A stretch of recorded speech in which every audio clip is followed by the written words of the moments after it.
2026-yil 1-fevral kunidan boshlab ishlab chiqarilganiga 50 yildan oshgan transport vositalaridan foydalanish taqiqlanadi. Ular davlat ro'yxatidan chiqariladi. Antikvar avtomashinalar bundan mustasno. Oddiy odamlar shu bilan qozonini qaynatayotgandiku, yaxshi ish bo'lmabdi deya fikr yuritishga shoshilmang. 38 million odamning hayoti va xavfsizligi borasida o'ylagan inson Vazirlar Mahkamasi qarorining mohiyatini yaxshi anglaydi.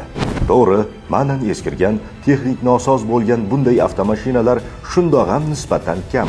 Biroq aynan shular yo'llarda eng katta xavfga aylanib, begunoh insonlarning, hatto bolalarning umriga zomin bo'layotgan edi.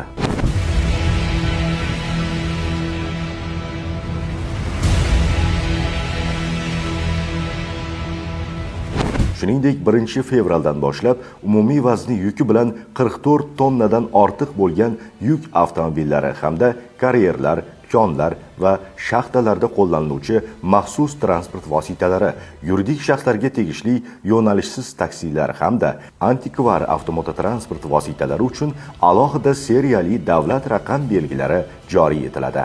E'tiboringiz uchun rahmat. Eng so'nggi yangiliklarni Yo'l harakati xavfsizligi xizmatining rasmiy manbalarida kuzatib boring.